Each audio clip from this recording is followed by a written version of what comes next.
Una crisis es fundamentalmente una separación. Precisamente así empleaban los antiguos griegos el verbo krinein para decir separar o cortar. En el momento crítico se separan unas cosas de otras, se separan incluso los amigos, los amantes y en general lo familiar como eso que estaba anteriormente unido. A tal punto una crisis es una separación que mientras dura apenas si podemos vernos si no es por medio de imágenes. Por eso no es extraño que las imágenes se multipliquen y circulen con más intensidad en un tiempo de crisis. Sin embargo, el verbo krinein era empleado por los griegos también de otra manera, una que nos puede esclarecer mucho lo que pueda ser una crisis. Puesto que separar significa también distinguir unas cosas de las otras, ese verbo era empleado para nombrar el decidir e incluso la decisión. Para eso precisamente contamos con la palabra crítica, para discernir, por ejemplo, lo que sea una imagen. Decía Laszlo Moholy-Nagy, un artista húngaro que trabajó entre los años 20 y los años 40 del siglo pasado y cuyas imágenes presento aquí, que el analfabeto del futuro no será un iletrado, sino un ignorante en materia de fotografía. La cita, que se encuentra en un texto de 1927 titulado La fotografía en la publicidad, me parece tanto más significativa cuanto que en una crisis son esas imágenes las que con mayor facilidad circulan. Sin embargo, si solo fuera por eso, no resultaría tan necesaria una alfabetización como la que Moholy-Nagy indicaba. ¿Por qué habría de ser tan importante? Él mismo lo explicaba al afirmar que todas las imágenes tienen un efecto sensorial e incluso psicológico según la técnica que las produce. Moholy-Nagy decía que las fotografías nos afectan no solo por la mayor o menor impresión que causan, sino porque modifican nuestra propia manera de mirar e incluso de conocer por la mirada. Y en esto no estaba él solo. En la misma época en que escribía, también decía el filósofo Walter Benjamin que si una nueva técnica siempre vuelve a mostrar la naturaleza desde un nuevo aspecto, cuando se acerca a los hombres vuelve siempre también a modificar sus afectos, sus miedos y anhelos más originarios.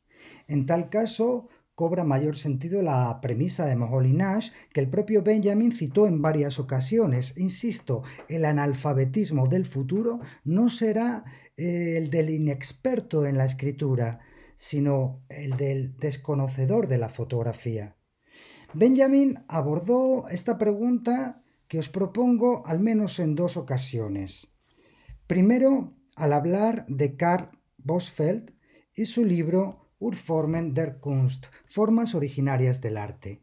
Allí Benjamin evoca la premisa de Moholy-Nagy y nos dice que conocer la fotografía es atender al tesoro de analogías que contiene una imagen y que eso lo consigue la cámara por medio de la modificación de las escalas, por ejemplo. Lo que en este caso se suele relacionar con la capacidad de la fotografía para la objetividad era problematizado por Benjamin desde la propia capacidad que esa enorme objetividad de la fotografía tiene para provocar relaciones inesperadas, la que tiene incluso el efecto exactamente contrario a lo que se espera de la objetividad, la que provoca a la imaginación. Por eso Benjamin no dudaba en relacionar las fotografías de Bosfeld con las ilustraciones del caricaturista francés del siglo XIX, Grandville. Lo que muestra aquí la fotografía es cómo se pone en juego nuestra propia inclinación a dar sentido a las formas, a encontrar un sentido a cada imagen, más allá de lo que la imagen misma representa objetivamente. De ahí su enorme poder para producir precisamente imaginarios. Por eso decía Benjamin que aquí, de cada cáliz y de cada hoja, salen a nuestro encuentro imágenes que, en cuanto metamorfosis, tienen la última palabra en todas las fases y estadios de lo generado. Lo que en este aspecto muestran las imágenes fotográficas es un destello sobre el modo en cómo se genera un imaginario, en el sentido más fuerte del término, es decir, en el sentido en que en lo imaginario busca la sociedad el complemento necesario de su orden, como diría Cornelius Castoriadis más tarde. Lo imaginario social, tal como lo entendemos, y aún añadiría tal como nos atraviesa, es más real que lo real. Moholy Nash tenía entonces buenos motivos para apelar a una alfabetización en materia de fotografía, y él mismo investigó en esta capacidad de producir imaginario en el sentido mismo en que las imágenes nos vinculan, nos relacionan, son el estrato de base de una sociedad. Moholy Nash ofreció un buen ejemplo de ello en esta fotografía tomada en París en 1925. Se trata de una foto extrañísima, incluso si se considera la completa producción del artista. Al primer vistazo que se le da, cuesta reconocer su tema, pero enseguida nos percatamos de que se trata de una simple alcantarilla que vierte sus aguas sobre un trapo tirado en la calle. Se trata de lo que Frank Rowe llamaría fotografía de la realidad. De hecho, el propio Rowe la emplearía para ilustrar este tipo de fotografía en un importante fotolibro publicado junto a Jean Chissol en 1929 con el título de Photo Ogue, Foto Ojo. Este libro, que contenía tanto fotografías de destacados artistas como de fotógrafos anónimos, cuenta con un jugoso texto de Frank Rowe en el que trata de problematizar esa nueva objetividad de la que tanto se hablaba en Alemania desde el concepto de expresión, Ausdruck, una palabra que los alemanes emplean también para nombrar la copia impresa. En este aspecto, Rowe afirma que ninguna fotografía, ni siquiera esta de Moholy Nash, puede considerarse una simple copia objetiva de la realidad, que toda imagen es expresiva, aunque sea por la escala, la cercanía, el punto de vista y el campo de visibilidad que abarca. El punto de partida de Rowe era entonces la dialéctica que mantienen las imágenes, la dialéctica que mantienen las fotografías con su propio mecanismo y la expresión que producen. Pero esa expresión trabaja de una manera muy particular. No solo cuenta con lo que de forma patente es visible, sino con nuestra propia inclinación a interpretar de inmediato las imágenes, es decir, nuestra tendencia inmediata a imaginar. Por eso decía Rowe, frente a esta imagen de Moholy Nash, que también la fotografía de la realidad, como él la llamaba, presenta los encantos de la imaginación. Señalaba en este caso que en nuestra experiencia visible diaria solo captamos de forma consciente una mínima parte de las cosas y que la mayor parte de lo que vemos pasa inadvertido por nosotros. Por ejemplo, esta alcantarilla parisina. Sin embargo, lo que Frank Rowe encontraba en ella era mucho más que un simple sumidero, era un pedazo de realidad expresiva y casi simbólica. Cuando se ve en ellas las entrañas subterráneas de una ciudad enorme, decía, con todos los productos de la digestión de una gran ciudad expulsados hacia afuera. Y añadía que el tenor infernal de una gran ciudad se encuentra así encautada de manera significativa en los más pequeños detalles y que tomando posición justamente allí donde las pulsaciones de la vida orgánica se dejan sentir por medio del mecanismo, el fotógrafo nos cautiva como un encantador por esta toma tan audaz.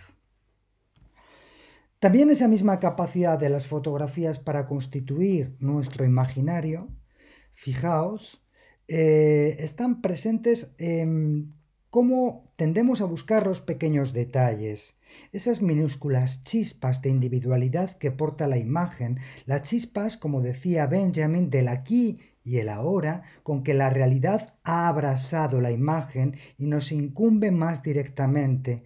Solo ahora tenemos tiempo de ver lo que ha sido, con detenimiento, con pausa. Tratamos de identificar lo que en el instante en que la fotografía fue tomada escapaba a la percepción por la propia velocidad que el tiempo cobra. Tratamos, por ejemplo, de identificar los lugares. Esto fue aquí, ¿te acuerdas? Nos decimos, pero al identificar el lugar de aquel minuto pasado, aquel mínimo instante del pasado, en lo que era también el futuro de esa imagen que sigue hablándonos ahí, podemos descubrirlo retrospectivamente gracias a la detención y al aumento que procura la fotografía y que se puede hallar en lo que Benjamin llamaba el inconsciente óptico, todo lo que mirábamos en un momento dado, pero aún, y este aún es importante, no se veía. Los historiadores del arte nos dedicamos precisamente a esa experiencia del tiempo que atraviesa las obras. Estamos pendientes de todo lo que aún puede mostrar una imagen, precisamente del modo en que en un momento dado una imagen conforma imaginario. En este aspecto son la base de lo que nos mantiene unidos, como vemos que ocurre durante una crisis. Y lo son precisamente por contener todas ellas algo más que información. Ninguna imagen es literal respecto a la realidad. De hecho, toda su potencia se cifra por connotaciones, por relaciones, por lo que está precisamente fuera de lo que la imagen nos muestra. En este punto no se puede asimilar fácilmente al modo en que uno se aprende las letras del alfabeto. ¿Acaso se nos podría pedir que aprendiésemos imágenes de este modo? Resulta evidente que no todas las imágenes son susceptibles de ofrecer una lectura tan directa como ocurre en los pictogramas, por ejemplo, como ocurre con una señal de tráfico. El efecto que las imágenes producen no es unívoco, como la lectura literal que proponen los juristas como primera forma de interpretar la ley, sino que produce tensiones, sensaciones distintas, opiniones, incluso una apertura en general, y esto ocurre incluso cuando las fotografías van acompañadas de palabras. Precisamente al reflexionar sobre esto último, volvía Benjamin a citar el célebre aserto de Moholy-Nagy: el analfabeto del futuro no será un iletrado, sino el ignorante en materia de fotografía. Y lo hacía de forma muy particular al observar cómo se relaciona una imagen con el título que la suele acompañar. El dato es importante porque la palabra que acompaña a una imagen puede dirigirla completamente, como se pretende hacer precisamente con la publicidad. En este aspecto, si a Moholy-Nagy le interesaba la relación entre la fotografía y la publicidad, precisamente por configurar el campo de máxima tensión de las connotaciones. Fijaos en la publicidad. Una moto, por ejemplo, nunca es una moto. Ni un jabón es nunca simplemente un jabón. Jamás se encuentra una imagen literal en estado puro, pues todas ellas, y sobre todo las de la publicidad, presentan también relaciones subjetivas determinadas por el imaginario compartido, el que nos une, pero también el que producimos constantemente con nuestras imágenes. Por eso Moholy-Nagy no dejaba de advertirnos que también la fotografía, que entonces se comenzaba a aplicar a la publicidad, presenta siempre connotaciones, que tiene sus resignificaciones, y que los experimentos que estaban haciendo entonces los fotógrafos estaban llamados de inmediato a ser funciones sobreentendidas, sino ya automáticas.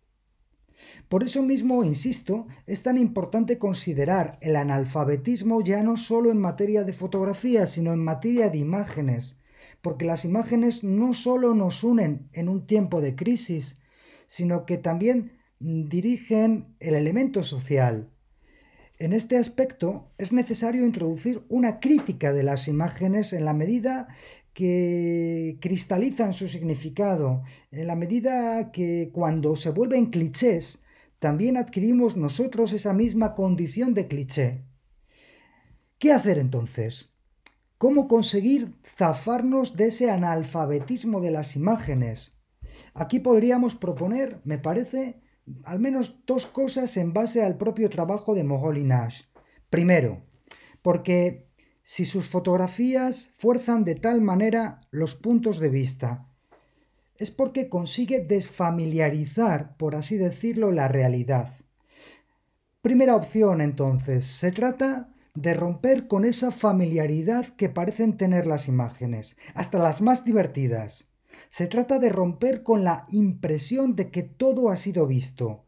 Pero por otra parte, no basta con hacer añicos la familiaridad. No basta con que intentemos librarnos de los clichés y de la masa de ideas preconcebidas que en modo de imágenes esquema recibimos a mansalva durante una crisis. Por eso, en segundo lugar, habría que producir otras imágenes que liberen la mirada, que inviten a distinguir, que rompan precisamente con lo que ya aparece mapeado, con los mapas a priori, en fin, imágenes críticas, porque si donde hay crisis afloran como nunca las imágenes, donde hay imágenes necesitamos más que nunca esa crítica de la que también son ellas bien capaces.